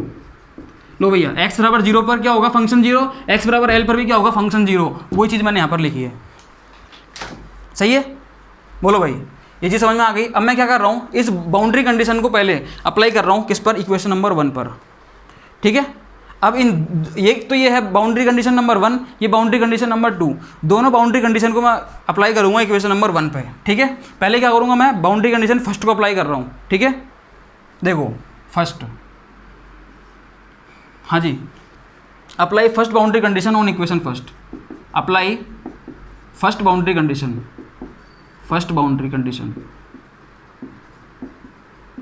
हाँ जी, अप्लाई करो। जो फर्स्ट बाउंड्री कंडीशन है उसको अप्लाई करते हैं अपन। देखो अप्लाई करते हैं अपन, ये इक्वेशन है अपनी, psi is equal to A sine k x plus B cos k x. ठीक है, देखो psi is equal to A sine k x की जगह क्या आ जाएगा, 0। एक्स की जगह मैंने क्या रख दिया, 0 रख दिया। देखो फर्स्ट क्या है, एक्स बराबर 0 पर साई इज इक्वल टू क्या हो जाएगा, 0 हो जाएगा। सही है, इसको मैंने रख दिया, plus B cos k x. लो भैया, बी कॉस के एक्स की वैल्यू फिर क्या आ जाएगी, 0 आ जाएगी। देखो, और फंक्शन x बराबर 0 है, साई क्या हो जाता है 0, साब भी 0 हो जाएंगे, इनको भी 0 कर दो आप।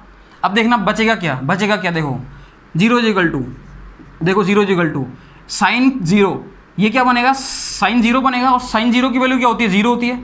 ठीक है, अरे साइन 0 की वैल्यू 0 होती है ना भाई। और इधर क्या बनेगा, कोस 0, तो कोस 0 की वैल्यू क्या होती है, 1। तो इधर क्या बचेगा, इधर तो 0 बनेगा, इधर क्या बचेगा, b बचेगा। क्यों, कोस 0 की वैल्यू क्या होती है, 1 होती है। ठीक है, तो यहाँ से निकल के क्या आया भाई, b इज इक्वल टू 0। बोलो भाई, b इज इक्वल टू निकल के क्या आया, 0। ठीक है, इस b इज इक्वल टू 0 आया, इसकी वैल्यू अपन इस इक्वेशन में रख देते हैं। यहाँ पर रखो भाई, इस b इज इक्वल टू 0 जो निकल के आया, इसकी वैल्यू कहाँ रख दो, इस इक्वेशन में, इक्वेशन नंबर 1 में। ठीक है, use this value in equation 1। लगाओ, b की वैल्यू जब मैं यहाँ पर रखूंगा इस केस में तो क्या आ जाएगा, साई इज इक्वल टू, देखना भाई, साई इज इक्वल टू क्या आ जाएगा, a साइन के एक्स। अब बी की जगह मैं जीरो रखूँगा तो बी की वैल्यू जीरो, तो पूरा जीरो हो जाएगा, ये पूरा जीरो हो जाएगा। तो क्या बनेगा, साई इज इक्वल टू, यही बचेगा केवल, psi is equal to A sine k x. लो भैया केवल यही बचेगा अपने पास, केवल और केवल यही बचेगा। देखो मैंने क्या किया, मैंने कुछ भी नहीं किया, मैंने केवल सिंपल सी चीज़ें लिखी। इसमें मैंने क्या बोला कि देखो पहले मैंने क्या करा कि बाउंड्री कंडीशन कौन कौन सी है, x बराबर 0 और x बराबर l, ठीक है, इसको मैंने अप्लाई करा यहाँ पर। पहले फर्स्ट बाउंड्री कंडीशन को मैंने इक्वेशन नंबर 1 पे लगाया, ठीक है, लगाते ही क्या हुआ, देखो फर्स्ट बाउंड्री कंडीशन को जैसे ही मैं इक्वेशन नंबर 1 पे लगाऊंगा, देखो क्या होगा, मैंने क्या होता है x बराबर 0 पर साई इक्वल टू 0, तो साई की जगह तो मैंने 0 रख दिया, a साइन के x की जगह 0 रख दिया, और इधर कोस के x की जगह 0 रख दिया। ये बनेगा पूरा cos 0, ये बनेगा साइन 0, साइन 0 की वैल्यू 0 होती है तो ये पूरा 0 हो गया। cos 0 की वैल्यू 1 होती है तो यहाँ पे क्या बचेगा, ओनली b, तो b की वैल्यू टोटल क्या निकली, 0 निकली। इस b की वैल्यू को मैंने कहाँ रख दिया, इस इक्वेशन 1 में रख दिया। लो भैया तो ये पूरा 0 हो गया, क्या बचेगा, sine is equal to a sine k x, क्या बचेगा, only a sine k x. Clear. अब मैं क्या कर रहा हूँ, सेकेंड, फर्स्ट बाउंड्री कंडीशन मैंने लगा दी, अब मैं लगाऊंगा सेकंड बाउंड्री कंडीशन को, क्या लगाऊंगा, apply second boundary condition. Clear. इसको मैं इससे लिख देता हूँ ताकि समझ में आता है, ये अलग कलर में भाई। Apply first boundary condition, first boundary condition, देखना भाई, फर्स्ट बाउंड्री कंडीशन, ठीक है। देखना इधर मैंने क्या करा, अब सेकंड पे apply second boundary condition, second boundary condition. हाँ जी देखना भैया, अब सेकंड बाउंड्री कंडीशन क्या है मेरी, x बराबर l पर क्या है, साई इक्वल टू 0, सही है। देखो अप्लाई करते हैं अपन, इसमें अप्लाई करो, इसको इक्वेशन नंबर 2 दे दो भाई, इसको क्या दे दो, इक्वेशन नंबर 2। लो भाई इसको दे दिया इक्वेशन नंबर 2। क्लियर। वही इक्वेशन नंबर 1, इक्वेशन नंबर 2। आगे क्या हो रहा है, आगे क्या हो रहा है, देखते रहो भाई, देखते रहो। देखो साई, इसमें क्या करने अपन, इसमें इस x बराबर l और साई इक्वल टू है 0। देखो साई की मैंने वैल्यू क्या रख दिया, मैंने 0 रख दिया, ठीक है। a साइन के आगे l, x के क्या रखेंगे अपन, l रखेंगे भाई, क्या रखेंगे, l। लो भैया रख दिया भैया, क्या निकल के आएगा, देखो निकल के क्या आएगा, a साइन के l इज इक्वल टू 0। बोलो भाई कोई दिक्कत हो तो बताओ, किसी भी तरीके की कोई भी दिक्कत हो तो बताओ, नहीं है। देखो एक्चुअल में क्या है, अब यहाँ से समझना थोड़ी सी बात को समझना। वो समझने वाली बात क्या है भाई, सुनना देखो ध्यान से, वो समझने वाली बात क्या है, वो समझने वाली बात ये है, देखते रहो भाई, देखते रहो, ये कैसे मिट गया, देखो समझते रहो भाई। ये चीज़ मैंने लिखी इधर, ये चीज़ मैंने लिखी, देखो a sine k x is equal to क्या है, 0। क्लियर। a की वैल्यू तो 0 हो नहीं सकती, यहाँ से देखो 0 जो आ रहा है 0, ये पूरी चीज़ 0 आ रही है, इसका मतलब क्या है, या तो यहाँ पर a की वैल्यू 0 है, या तो a की वैल्यू 0 है तो पूरा 0 हो जाएगा, या फिर साइन के l जो है, साइन के l इस पूरे की वैल्यू 0 है, या तो क्या है, इस a की वैल्यू 0 है, या फिर इस साइन के l की वैल्यू 0 है। अब सुनना भैया, देखो a की वैल्यू तो 0 हो नहीं सकती, a की वैल्यू तो 0 हो नहीं सकती, क्यों नहीं हो सकती, अगर इधर देखो भैया, a की वैल्यू अगर 0 हो गई तो पूरा वेव फंक्शन ही क्या हो जाएगा। देखो b की वैल्यू तो ऑलरेडी 0 है, फर्स्ट बाउंड्री कंडीशन पे b की वैल्यू 0 है, तो b की वैल्यू 0, इसका मतलब ये तो ऐसे ही गया, और a की वैल्यू भी अगर 0 हो जाएगी तो ये पूरा चला जाएगा, वेव फंक्शन ही 0 हो जाएगा, वेव फंक्शन ही क्या हो जाएगा, 0 हो जाएगा। और भैया वेव फंक्शन 0 नहीं हो सकता अपना, वेव फंक्शन 0 नहीं हो सकता। क्लियर। ठीक है, इट इज़ नॉट पॉसिबल। इसका मतलब क्या है कि ये पॉसिबल नहीं है कि a बराबर क्या हो जाए, 0 हो जाए। ठीक है, a बराबर 0, a is not equal to 0। Clear, a बराबर 0 नहीं हो सकता। क्यों नहीं हो सकता, it is not possible, it is not possible भैया, it is not possible because function will become 0। ठीक है, बिकॉज फंक्शन विल बिकम 0, क्योंकि फंक्शन क्या हो जाएगा, 0 हो जाएगा, और फंक्शन 0 हो गया तो फिर तो खेल ही खत्म है पूरा ही। फंक्शन को अपन को 0 नहीं करना भैया। ठीक है, बाउंड्री कंडीशन पे फंक्शन 0 है, वैसे 0 नहीं है कि पूरा फंक्शन ही 0 हो जाए, पूरा का पूरा कंप्लीट फंक्शन 0 हो जाए। नहीं भैया, a की वैल्यू 0 आ गई, और बी की वैल्यू जीरो आ गई तो फंक्शन ही जीरो हो गया। इसका मतलब बी और बी की वैल्यू तो जीरो है ही है, ये तो कन्फर्म है। अब यहाँ पर ए की वैल्यू जीरो है क्या? नहीं। तो इसका मतलब क्या है? जीरो किसकी वैल्यू हो रही है? साइन के एल की वैल्यू जीरो हो रही है। किसकी वैल्यू जीरो हो रही है? साइन के एल की। ये चीज़ क्लियर है या नहीं है? साइन के एल की वैल्यू जीरो है, यहाँ से किसकी वैल्यू जीरो है? साइन के एल की value zero. Clear? That means, देखो दैट मीन्स, देखना भैया, दैट मीन्स ये तो जीरो हो नहीं सकता, साइन के एल जीरो होगा। दैट मीन्स मैंने क्या बोला? Sine k L is equal to zero. ठीक है, अब देखो साइन के एल कब जीरो होता है भैया? साइन के एल कब जीरो होता है? जब साइन एन पाई जीरो होता है। क्या होता है? साइन एन पाई जो है वो जीरो होता है भैया। साइन एन पाई क्या होता है? जीरो होता है। ये चीज़ क्लियर है भाई? बोलो, साइन के एल की वैल्यू क्या हो रही है यहाँ पर? जीरो हो रही है। और साइन एन पाई भी क्या होता है? जीरो होता है। इसका मतलब क्या है? जब दोनों को कंपेयर करूंगा मैं, इसका मतलब के एल की वैल्यू निकल के आएगी क्या? एन पाई। बोलो, ये बात समझ में आ रही है या नहीं आ रही? हाँ जी, इस चीज़ को मिटाया तो मैं ऐसे ही अपने सबको समझ में आ रखा है भैया, इसको ज़्यादा समझने की जरूरत नहीं है अपन को। क्लियर? देखो भाई, सुनना ध्यान से, सुनो ध्यान से। देखो, साइन के एल की वैल्यू क्या आ गई? जीरो। साइन एन पाई की वैल्यू जीरो आ गई। अब साइन एन पाई की वैल्यू जीरो आती है, ये मैंने आपको जनरल मैथ्स में सिखा रखा है। क्लियर? तो यहाँ से के एल की वैल्यू क्या निकल के आएगी? एन पाई। लो भैया, सुनो भाई, इधर देखते रहो आप। के एल की वैल्यू क्या निकल के आई? एन पाई। ये निकल के आई है। क्लियर? जब के एल की वैल्यू एन पाई निकल के आई तो के की वैल्यू क्या निकल के आएगी? एग्जैक्टली के की वैल्यू क्या निकल के आएगी भैया? यहाँ से देखो, एल कहाँ जाएगा? नीचे। लो भाई, एन पाई बाई एल। लो भाई साहब, के की वैल्यू निकाल ली हमने। अरे के की वैल्यू निकाल ली हमने, बहुत बड़ा काम कर लिया भाई। क्या कर लिया? के की वैल्यू निकाल के की वैल्यू निकाल ली हमने, और ये बहुत बड़ा काम हो गया। इसलिए इसको इक्वेशन नंबर क्या दे दिया अपन ने? 3। इक्वेशन नंबर क्या दे दे? 3। देखो, कुछ इंपॉर्टेंट इक्वेशन है। इक्वेशन नंबर 1 वेव फंक्शन के बारे में, equation number 2 psi equal to A sine k x के बारे में। ए की वैल्यू जीरो हो नहीं सकती क्योंकि बी की वैल्यू जीरो हो गई, वेव फंक्शन जीरो हो जाएगा। अब सुनना भाई, देखो ध्यान से। और के की वैल्यू क्या निकाल ली मैंने? ये। अब इस के की वैल्यू को मैं इसमें रख रहा हूँ, इस इक्वेशन 1 में। किसमें रखूँगा? इस इक्वेशन 1 में। यूज दिस वैल्यू ऑफ के इन इक्वेशन नंबर 2। लो भाई, लो भैया, use this value in equation 2। लो भैया, रख दो भैया, रख दो। एंड वी गेट, हम क्या गेट करेंगे? क्या प्राप्त करेंगे हम? देखना भैया, साई इज इक्वल टू, अरे सही से लिखे दे, साई इज इक्वल टू, ये बहुत अच्छी चीज़ आने वाली है अपने पास सामने। Psi is equal to A sine, हाँ जी, जो के है के, इसकी जगह क्या आ जाएगा? N pi by L. ठीक है, और एक्स है ये already, n pi x by L. बोलो भैया, ये आपके समझ में आया या नहीं आया? बोलो भाई साहब, ये आपके समझ में आया या नहीं आया? हाँ जी, ये किसकी वैल्यू आ गई? इस वेव फंक्शन की वैल्यू आ गई है। किसकी वैल्यू आ गई? इस वेव फंक्शन की। बोलो भैया, ये अपना पार्टिकल इन 1D बॉक्स का वेव फंक्शन होता है। क्या होता है ये? पार्टिकल इन 1D बॉक्स का वेव फंक्शन।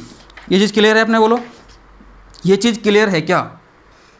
हाँ जी, ये चीज़ क्लियर है अपने? पार्टिकल इन 1D बॉक्स का फंक्शन अपने सामने आ गया भाई। पार्टिकल इन 1D बॉक्स का फंक्शन अपने क्या आ गया? सामने आ गया। क्लियर है?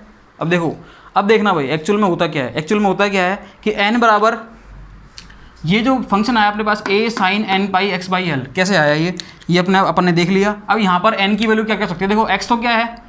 x क्या होगा यहाँ पर? बॉक्स की लेंथ है। x क्या है? बॉक्स की लेंथ जो होगी वो अपन वैल्यू रखते जाएंगे। यहाँ पर वेरिएबल हो गया ना x तो। क्लियर? इधर देखो, a क्या है? a कॉन्स्टेंट हो गया, sine n pi x by L, pi constant, L क्या है? लेंथ हो गई बॉक्स की, और n क्या है? n है अपना ट्रांसलेशनल क्वांटम नंबर। क्या है अपना? n translational quantum number. लिख लो भाई, n क्या है अपना? Translational quantum number. अब ये क्वांटम नंबर जो है ट्रांसलेशनल क्वांटम नंबर, इसका मतलब समझना भाई, इसका मतलब समझना। अब आप देखो, n की वैल्यू स्टार्ट कहाँ से होगी? n की वैल्यू स्टार्ट कहाँ से होगी? अगर देखो, सुनना ध्यान से, n की वैल्यू कहाँ से स्टार्ट होगी?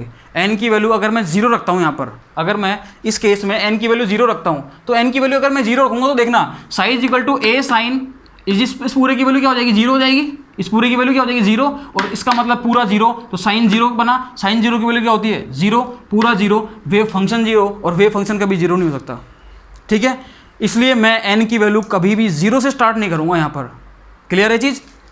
n की वैल्यू कभी भी मैं 0 से स्टार्ट नहीं करूँगा, ठीक है। n की वैल्यू स्टार्ट कहाँ से होगी? 1 से। जब मैं n की वैल्यू 1 रखूँगा तो a साइन n की वैल्यू 1 हो गया तो पाई x बाई एल ये बनेगा। इसका मतलब n की वैल्यू 0 से स्टार्ट नहीं होगी, 1 से स्टार्ट होगी। 1 2 3 4 एंड सो ऑन। लो भैया, n की वैल्यू कभी भी 0 से स्टार्ट नहीं होगी। n never start from 0, n never start from 0, from 0 in box, in the box, in the box. बोलो भाई, समझ में आ रहा है नहीं आ रहा? क्यों? क्योंकि अगर ये n बराबर 0 रख दिया तो फंक्शन 0 हो जाएगा, और फंक्शन 0 हो गया फिर कोई मतलब नहीं भैया। फंक्शन अपन को 0 नहीं करना, फंक्शन 0 नहीं होना चाहिए अपना। क्लियर है ये चीज़? अब देखो, मैं आपसे बोल रहा हूँ ट्रांसलेशनल क्वांटम नंबर। मैंने क्या बोला? Translational quantum number. अभी क्वांटम नंबर मैं बार बार बोल रहा हूँ तो इसका मीनिंग क्या होता है क्वांटम नंबर का? इसका मतलब वो समझो भाई आप, इसका मतलब वो समझो थोड़ा सा, फिर अपन आज की क्लास को यहीं तक रखेंगे। वे फंक्शन अपन ने निकाल लिया, कल अपन आगे चीज़ को पढ़ेंगे इसके बारे में, ठीक है। देखना भाई ध्यान से, सुनो ध्यान से, अब सुनना। देखो क्वांटम नंबर क्या होता है, ये मैं बार बार बोल रहा हूँ ट्रांसलेशनल क्वांटम नंबर। एक्चुअल में क्वांटम नंबर का जो ये फिनोमेना आया था, किस तरीके से दिया गया था, क्या था ये, उस चीज़ को मैं एक बार डिस्कस करता हूँ। क्वांटम नंबर होता क्या है? देखो, रेस्ट्रिक्शन, रेस्ट्रिक्शन क्या है? Restriction imposed on any number. कोई भी रेस्ट्रिक्शन लगा दो किसी भी नंबर पर, कब? जब अपन श्रोडिंगर वेव इक्वेशन को सॉल्व कर रहे होते हैं उस दौरान। सुनना ध्यान से, मैंने क्या बोला? मैं इस श्रोडिंगर वेव इक्वेशन को सॉल्व कर रहा हूँ।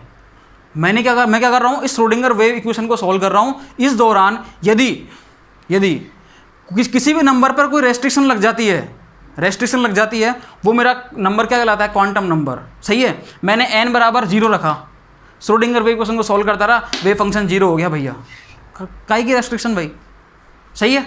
n बराबर 1 लगाया, दैट मीन्स मेरा वेव फंक्शन सेम है। कब? जब मैं श्रोडिंगर वेव इक्वेशन को सॉल्व कर रहा हूँ। दैट मीन्स क्वांटम नंबर क्या होता है? Any restriction impose on the number, any restriction impose on the any number during the solution of Schrodinger wave equation known as the quantum number. बोलो भाई, quantum number का meaning समझ में आया? Restriction impose on any number during the solution of Schrodinger wave equation is known as the quantum number. Clear? And in the case of the box, in the case of the 1D box, we can say that it is the n is equal to translational quantum number. Clear है चीज? बोलो, quantum number की definition एक बार लिख लेते हैं अपन। Quantum number क्या होता है इसको समझ लेते हैं अपन। क्वांटम नंबर लिख लो भाई, क्वांटम नंबर क्या होता है? क्वांटम नंबर को समझ लो भाई, फिर आपको आज की क्लास अपन यहाँ तक रखेंगे। मैं आपको फटाफट से रिवाइज करा के आज की क्लास को बाइंड अप करता हूँ भाई। देखो, restriction imposed on any number, कोई भी नंबर हो भाई, कोई ज़रूरी नहीं है। Restriction impose on any number during the solution of Schrodinger wave equation, Schrodinger wave equation known as quantum number,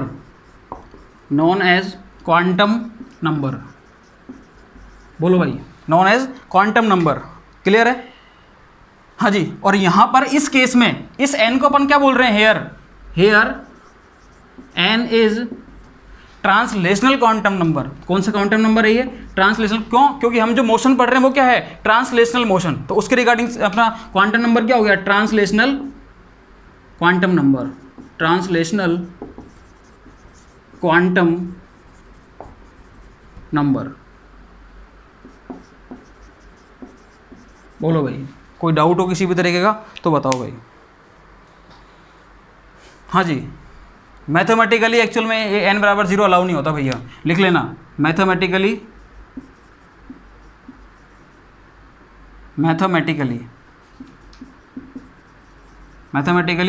n बराबर 0 अलाउड है, कोई दिक्कत नहीं है भाई, allowed. But quantum mechanically allowed नहीं है ये, but quantum mechanically not allowed. इसको थोड़ा नीचे कर लेंगे अपन। But quantum mechanically not allowed, लिख दो भैया, शानदार तरीके से लिख दो उसको, नॉट अलाउड, नॉट अलाउड। लो भैया, क्लियर है।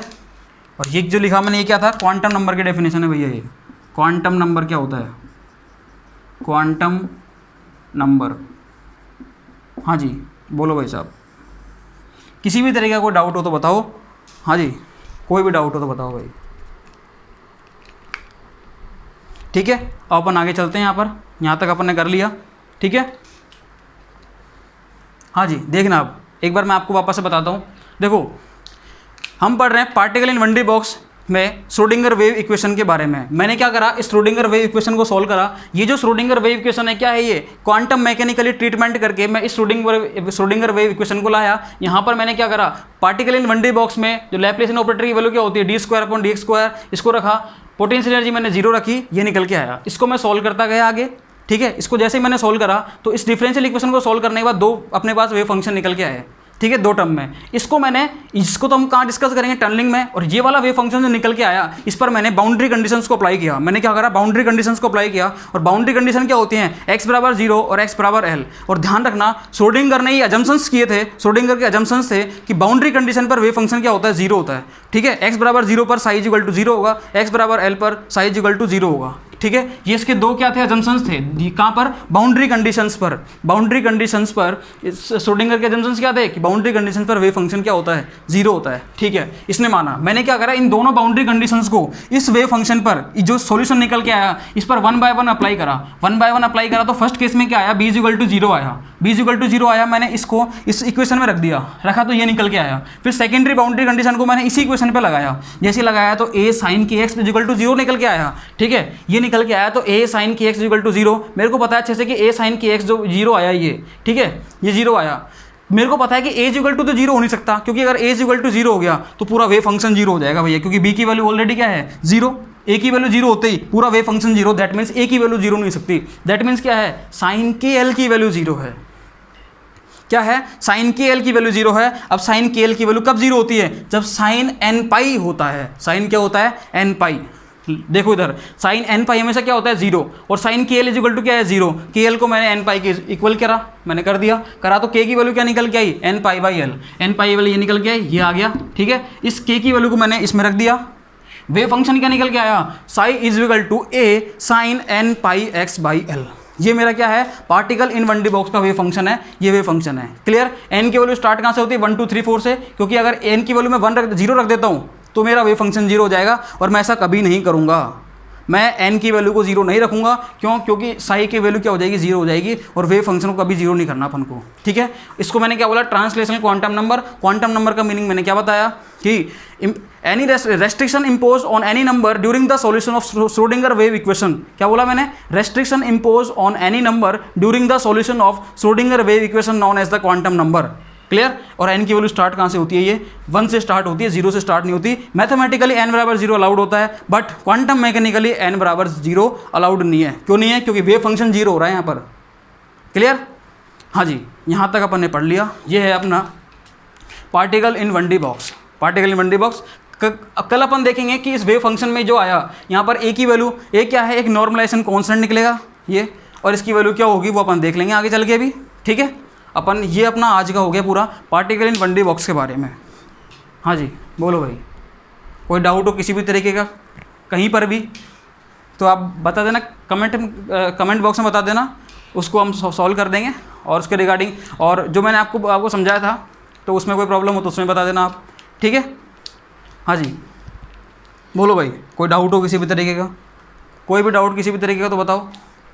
नहीं है, आगे चलें अपन आप। हाँ जी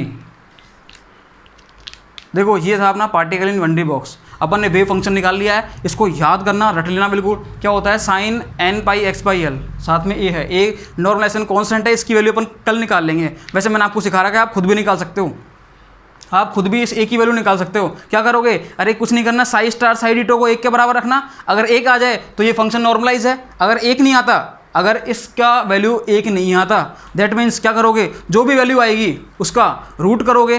पहले क्या करोगे, उल्टा लटकाओगे, रूट करोगे और फंक्शन के साथ अटैच कर दोगे उसको। फंक्शन के साथ अटैच करोगे तो ऑब्वियस ही बात है अपना फंक्शन क्या हो जाएगा, नॉर्मलाइज हो जाएगा। ये काम आप भी कर सकते हैं, नहीं तो मैं कल कराऊंगा इस चीज़ को।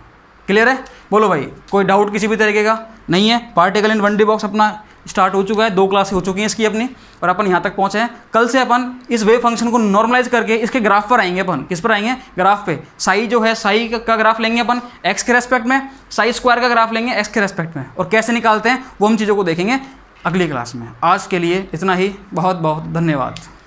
क्लियर? तो गाइज़ अच्छा लगे तो वीडियो को लाइक करो, शेयर करो, ज़्यादा से ज़्यादा लोगों तक पहुँचाओ इनको। हम बहुत एफर्ट लगा रहे हैं उन लोगों के लिए जो बाहर ऑनलाइन ऑफलाइन कोचिंग या ऑनलाइन कोर्सेज वगैरह अफोर्ड नहीं कर पाते हैं। तो आपका भी इतना फ़र्ज़ बनता है, तो आप भी थोड़ा सपोर्ट करो। ठीक है?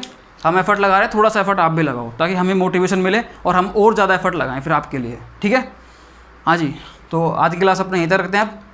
Thank you so much and thanks for the cooperation guys. Thank you.